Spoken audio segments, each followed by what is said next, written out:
সাহাবায়ে কেরাম জিজ্ঞেস করেন, ওগো আল্লাহর নবী, এই কথাগুলো যখন মৃত ব্যক্তিকে বলে কানে কানে আয়েশা, আমরা কেন এই মালাকুল মউতের কথাগুলো শুনতে পাই না?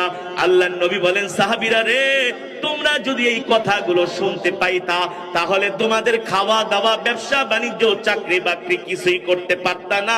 সব ছেড়ে তোমরা জঙ্গলে যায় শুধু আল্লাহর ইবাদত করতা। আচ্ছা বলেন, আপনার আমার মৃত্যু যদি হয় 3 দিন পরে, এটা যদি আপনি আমি জানতে পারি, খাওয়া দাওয়া করতে পারবো? যদি 1 বছর আগে জানি, পারবো?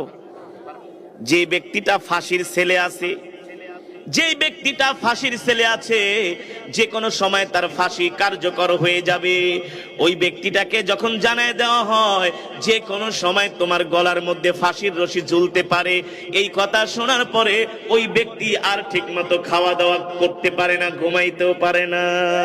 ঠিক কিনা বলেন? এই কারণে মুসলমান এই দুনিয়া ছেড়ে একদিন চলে যেতে হবে।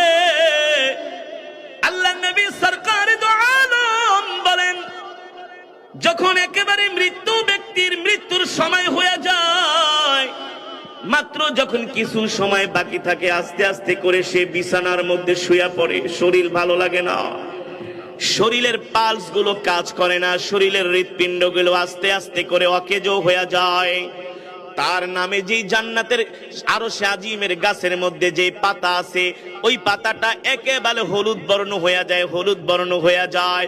যখন মৃত্যুর কিছু সময় বাকি থাকে, যদি সে নেককার হয়, যদি সে আল্লাহওয়ালা হয়, সে যদি আল্লাহর প্রিয় বান্দা হয়, রাসূলের প্রিয় আশিক হয়, সে যদি আল্লাহর কোরআনকে ভালোবাসে, আল্লাহর দ্বীনকে ভালোবাসে, আল্লাহ তাআলা ডাক দিয়া বলে, মালাকুল মউত আজরাইল, তুই যেই বান্দার জান কবজ করার জন্য যাইতেছস, এই বান্দা কিন্তু দুনিয়ার সাধারণ বান্দা না, এই বান্দা হলো আমার পেয়ারা বান্দা।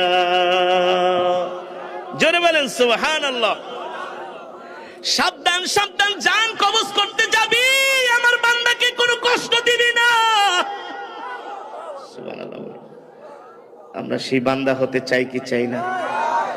আল্লাহ আমাদের কবুল করুন, বলি আমিন। মালাকুল মউত বলে, গো আল্লাহ, আপনার পেয়ারা বান্দা, তার জান আমি কবজ করব, আপনি যেভাবে নির্দেশ দিবেন সেভাবেই তার জান কবজ করব। সুবহানাল্লাহ বলেন। হাদিস শরীফে এসেছে, আল্লাহ তাআলা মালাকুল মউতকে বলে, শোন মালাকুল মউত আজরাইল, আমার বান্দার জান কবজ করতে যাবি, যাওয়ার আগে জান্নাত থেকে একটা সাদা শুভ্র রুমাল নিয়ে যাবি। কি নিয়া? সাদা